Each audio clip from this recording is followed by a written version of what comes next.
We've been using integer, string, and float and boolean to store individual data inside a variable name. What if you want to store collection of data in a single variable? And that's where we have lists to come to the rescue.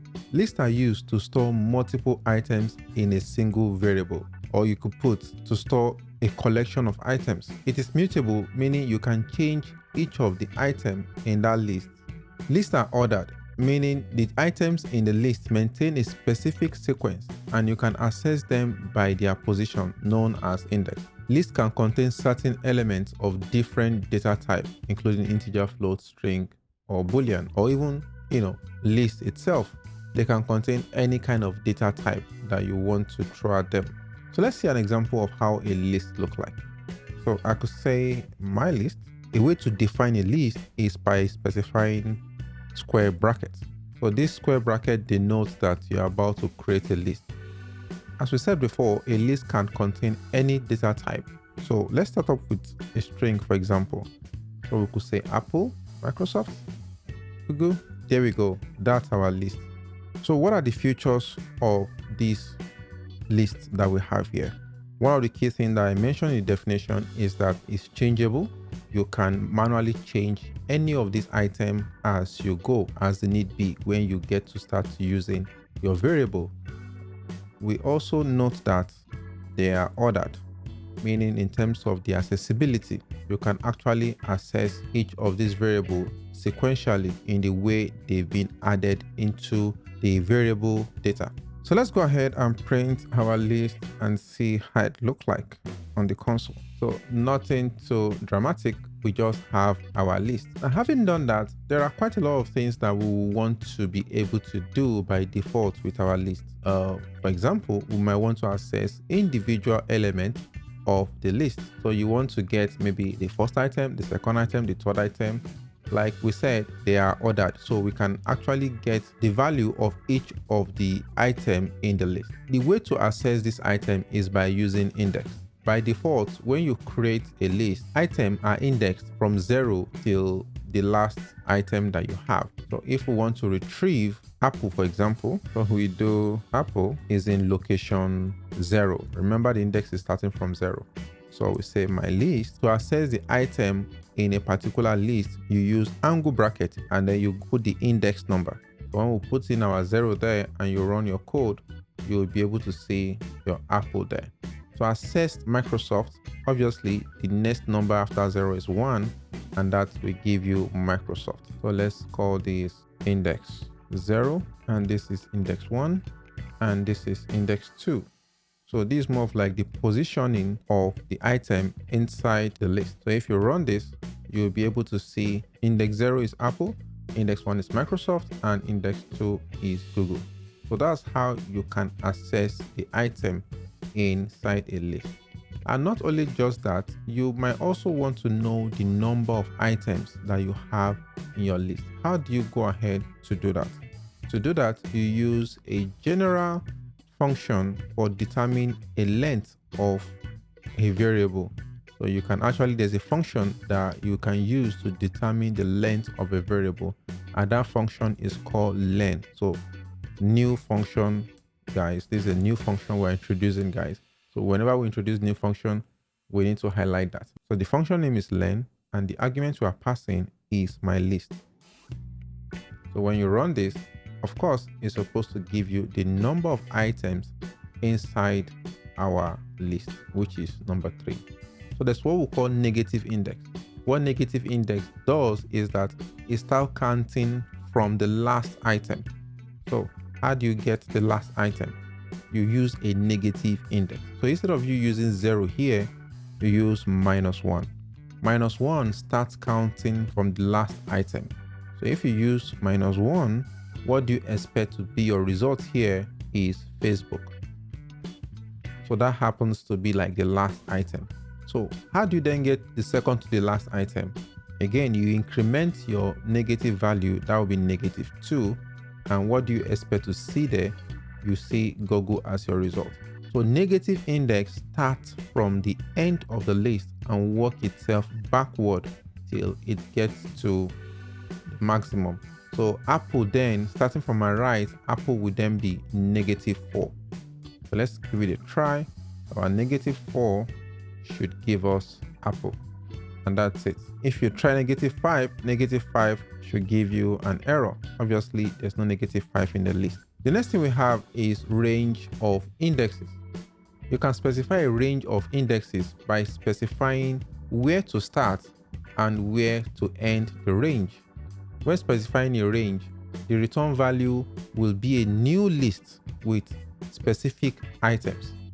So you have a list already: Apple, Microsoft, Google, and Facebook. And imagine you just want to, get Microsoft and Google out of this major list. How do you do that? You use the range of indexes to actually query only the particular indexes that you are interested in. So let's see how we can actually pass that into the system to give us what we want. So I will just come here and specify range of indexes. So I specify 1, meaning I want to start from Microsoft. That's 0, 1, and I want to end at Facebook. Even though I'm not adding Facebook to my list, I want it to capture from here to stop here. So I have to include Facebook, even though Facebook will not be included. So I have to repeat what I did here, a result. So I have 1, column 3. So if I run this now, I have Microsoft and Google becomes my new list here. So this is how to capture range of indexes. And not only that, you can use range, you can also use range by ignoring or omitting the first value, because the first value you have is from where to where.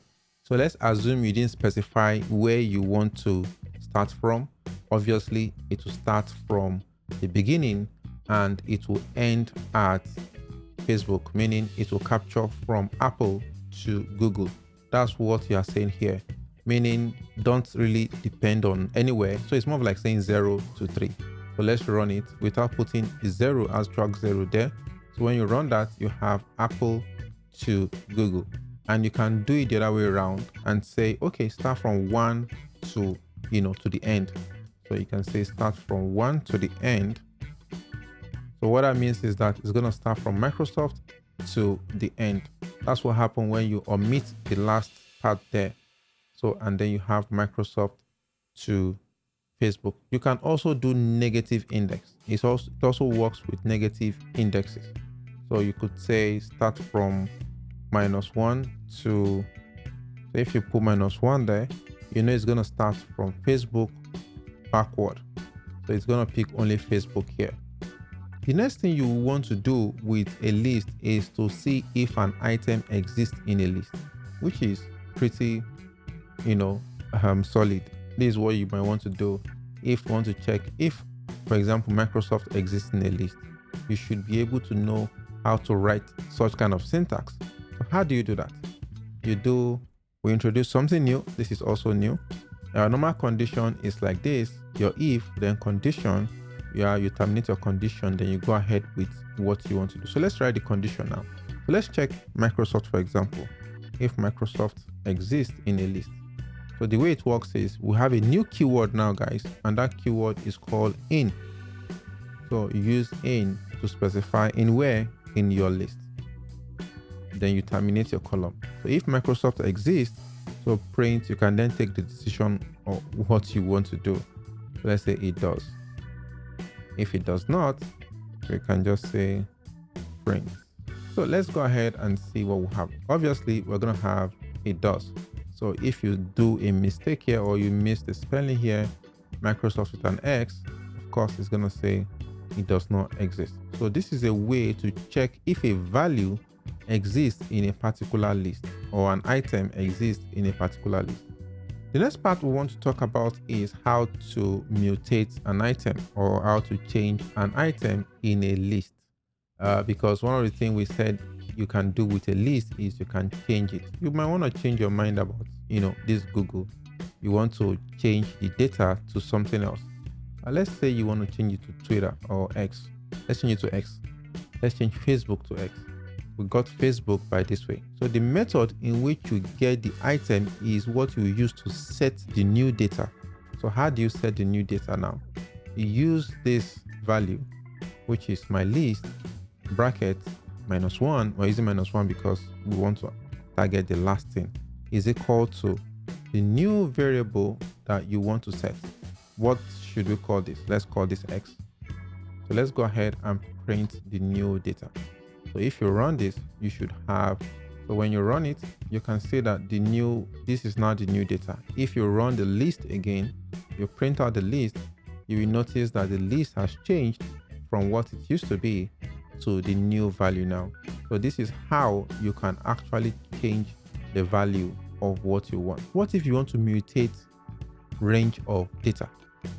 You want to change Microsoft and Google together to something different. How do you do that? So let's first see, how do you access range of value? We've done this before, guys. So we do 1 and 3 will give us range of value of Microsoft and Google. Let's say you want to change these guys to something else. Which company can we use now? Let's use Amazon.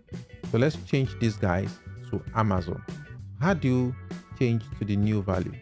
That's Amazon.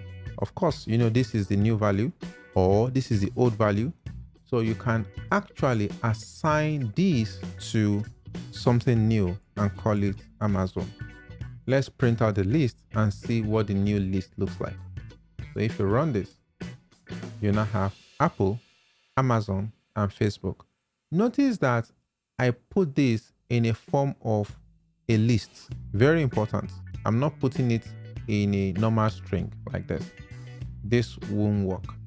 You know, you're not supposed to do it like this. The reason is because the result of what you have here is what is a list. So you need to assign a list into it. So if you assign a string into it, you'll get a very funny result, guys. You get a funny result. This is not what you want to get. By the way, a string is also a list, but we'll get there later. So this is what you get. You get the funny result if you did not combine this, if you didn't change this to a list. This is supposed to be a list. Okay, so let's now go to member functions. How do you access method on a list? Quite easy. It's just to use the dot notation. Once you have the list there, you can use the dot to access the functions that is available to the list. And we'll be looking at each of these functions one after the other to see what they are capable of doing. Append is a way to add new data to your list. So we have our list already here, and we intend to add new things to the list. Let's say we want to add Amazon. So you just say append, and append carries or accepts an object. So in this case, since it's a string that you're adding, you will say you want to append. What are we appending now? Let's say Amazon. So if you run that, you should be seeing Amazon as one of the items in the list. So you can see the old list carrying the original data. The new data we just added is now here as Amazon. We also have insert. Insert is used to put an item in a specific position in your list. Let's go ahead and see how that works. Again, we use insert. Function that is there. What do you want to insert? The insert function or method accepts two parameters. The first one is a location of the index location of where the new item should be sitting in the list, and then what we want to add. So I will say index. I don't know the index yet. We'll figure that together now. And then the new thing you want to add. Which other company can we add? Let's do X. So let's add it to, let's use -1. So -1 will put our X here. So let's see this run. Let's run this. So you can see that your X has been inserted in the location of here. That's -1. You can also use positive index to specify where your X should be. So if we use 2 and let's run that, you can see that after the 2, your X is now located here. And then your Amazon is also added there. Okay, now that we know how to add items, obviously you also want to know how to remove them. Let's go ahead to specify to remove items from our major list. How do you do that? You use the dot notation of your list, my list dot there are a couple of things we can use to remove. We can use remove keyword. Let's do remove first. Remove allows you to remove by the name of the item. So in this case, let's remove Google. So you can come here and just do Google like this. And when you run this, you shouldn't see Google in the list anymore. Very easy, clean. You can just remove item directly by doing this. Another thing you can also do, you can also remove item by using pop. Pop is pretty popular with other programming language. Pop is to remove if you did not specify any parameter. It doesn't take any parameter, but you can actually provide one if you want to. You can provide the index of the element or the item you want to pop. But if you do not provide one, it will delete the last item. So when you run that, it removes the last item, which is Facebook. And that's why you have Apple and Microsoft. Remember that Google is already out, and then we run pop, it removes the last one. So what if you know what you want to remove? Let's say you want to remove Apple, for example, and Apple index is 0, remember? So when we run this, we will then see Microsoft and Facebook now. So if you run this, you have Microsoft and Facebook left. So this is how pop works, and you can run it across any of the indexes. Again, we can also do our negative index. Apple and Microsoft will be what is left here in the picture. And finally, we have sort. Obviously, you should know what that would do. It's just to sort your list and give you a result. So let's go ahead and sort this list and let's see what we have after and before. So this is sorting in ascending order, and the reason why you're having this funny look is because we have a capital letter F. So let's make it small letter, and then we'll have better results. So this is what we'll have: A, F, G, M. That's what you have. Joining lists together. Let's say we have another list. Which other companies will I add now? I have Mobile, Wando. How do you join lists together? Just to use the plus operator. Python is very simple, guys. Makes life so easy. Once you just use the plus operator, it just combines the two lists together. Okay, up next we have is tuple. Tuple are used to store multiple items in a single variable, just like list. But what makes them different is that these data are not changeable. Those items that you've saved, you can't actually modify them just like you do in a list. So let's go ahead and see how we can actually work with this. So let's say we have a variable user info, and in this user info, we want to have some group of data. And by the way, this is how we store lists, but in tuple, we use round brackets. So what are the information that we want to store? We want to capture the name, James D. So this is a user information that we've captured in a tuple. Let's go ahead and print out this user info. So everything you know about list is applicable here, except the fact that you can't change the content of what you have in each of the item that you have there. So you can see that we have those items like form of a list, but it's called a tuple because of the definition. You can actually access any of the data you have here. So let's say we want to access the email address of this person. Let's say print user info. To access the data, you can start from the negative -1 because that's the email you want to access. Of course, you can use positive index to access it, but I'm just using negative to make it easier. So I access the email using that info. So this is the email of this person. Let's now say I want to change the email address of this person to something else. Let's say james@live.com. Of course, it should throw an error. You are not supposed to be able to do this with tuple. Everything we've explained in the list data type is actually obtainable in tuple, apart from the things that has to do with altering the data of a tuple, data type, the content of the data. Anything that has to do with altering, removing, deleting, adding will not work on tuple. Sets are used to store multiple items in a single variable, just like list. But the difference is that sets are unordered and they are also unchangeable. So let's give an example of a set. So I can do coordinates, and the way to define set is using curly brackets, and I can have my results printed like this. So sets are used for various purposes due to their unique characteristics and operations. For example, one of the major features of a set is for removing duplicates. Since sets only contains unique elements, you can use them to remove duplicate elements from a collection. For example, imagine you have a web page that contains, or a text box that has email address, duplicate email address, and simply by creating a set of those email addresses, the system will automatically filter a duplicate for you without any stress, no work done. So let's go ahead and just use numbers for reference. So we have 1, 2, 3, 1, 1, 1. So I'm repeating too many ones and like that. And if I try to run this, it will just filter and remove duplicates for me without doing anything. So this is one feature on its own. By default, it just removes duplicates. So let's check out all the features that a set object has to offer. Collection dot. So you can see all the features that it has. We'll just talk to one or two of them. So, and the first thing we want to look at is add, and that's how to add new item to the set. So let's add 20, for example, and then let's print our results. Obviously, we are supposed to see our new results that we add into the set.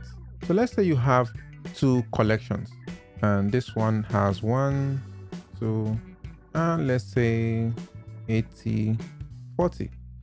We've seen how to add a single item. How do you now add a new collection, or more say merge? How do you merge this collection together? The way to do that is to use the update function of a collection, and you add the next collection to it. And at the end, your new collection has the new updated information. So if you run this, you now have collection 1 and collection 2 are now merged into one. Dictionaries are used to store data values in key and value pair formats. A dictionary is a collection which is ordered, and also very important, changeable, and do not allow duplicates. So let's see how we can work with a dictionary. So let's say a person is equal to, how do you declare a dictionary is by using curly brackets. So once you introduce a curly bracket, you then use key value pair. So there needs to be a key and also a value at the right hand side. So I'm setting a name. So this is a key. And then the value here can then be any data type. Any data type you wish can be here. In fact, you can also declare on that dictionary data type here. So any data type can actually sit right here. So let me just go simple on you guys for now. So I have name James. Another thing that can also hold is also age. Notice how I terminate the first declaration. So this is more of like I just finished naming, putting the name and the key pair now. So this is the key pair value. This is the first part, which denotes name as a key and James as the value. The next part is I'm declaring age as the name and 45 as the value. So I can go on, guys, and keep adding more things. Like I said, you can have any data type inside what you have your declaration here. So most of the functions in list also work with this. You can use your len to find the length of the dictionary by specifying the len variable, and then you can see that it has 3 items, which it denotes. Then you have name, age, and gender. Now the question is, how do you get access to each of these items? How do you access these guys? So let's go ahead and see how to access value in a dictionary. So there are several methods, but we start from the first one, which is by using the name of the key. In this case, name, age, and gender happens to be the key here. So the key depends on what you define. When you created your dictionary, the keys based on what you've defined. So let's go ahead and use name, for example. And to access that, you use this angle bracket. Automatically, you can see that Visual Studio Code, brings out all the key that it can find inside this person variable. So you can then decide on what you want. So if you say name and you try to run this, it should print out name for you. So I can do something like this.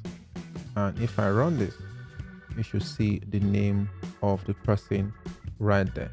That is one method. Another method to use that you can use to get this is by using the get method.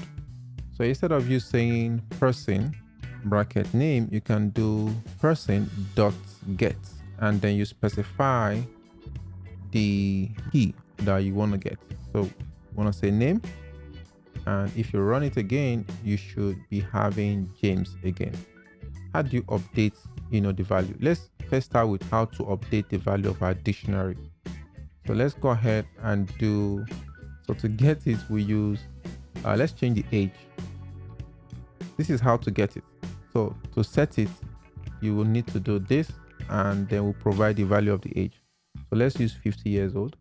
And if you run it, you should be seeing 50 here instead of 45. Then how do you add new thing to this person? Let's say you want to add the person's color here. How do you add it to this person? And that is by doing person, even though we want to add something new and it's not in this list. The only thing that's on this list is age, gender, and name. We want to add color now. You could literally just add it, even though it's not on this list. So let's add color. So if you run this, so color is now added as part of the dictionary. You could also check if item exists, just like you did in a list. You could also do the same thing here. Let's use print to find out if color exists. So we use print and we say color in person. So is there a color in the person? So we expect a true, and that is our true there. So now that we know how to add, how do we remove a key value in a dictionary? We just use the remove method. So let's see, let's remove the color that we added. Remember that this color is still there. Let's now remove this color. At the end of this print, I want us to be able to remove the color here. We do person dot pop. The pop will carry a variable. Remember, in a list, it was carrying an index. So in dictionary, it's carrying the name of the key. So in this case, the name of the key is color. So once we run this, in fact, let's remove more than one thing. We remove color. We also remove gender. So if we run this, we should see something like this. So we now have this in our result. Okay, so finally, let's do something a little bit more advanced, and that's having nested dictionary, meaning a key that has a dictionary as a data type. Let's say children. So this guy has children, and let's do name. So let me use child, and I would do name, say Sam, and age. How do you access the name of the child? To access the child, you do square bracket and then you specify child. This gives you the child. Then how do you access the name of the child? So the child name is accessed because you are here already. Remember that you are here already. How do you get to this name? You have to introduce another bracket like this in front of it. And this time around, you now go with the variable of the key of the name, and then you do your name. And this is how you access the child and the name. So if you run this, you should see child name is Sam. So if you still have a nested dictionary, you could still go ahead and still access those information that way. And if you want to access the age, you repeat the same thing, but this time around, instead of a name, you specify the age.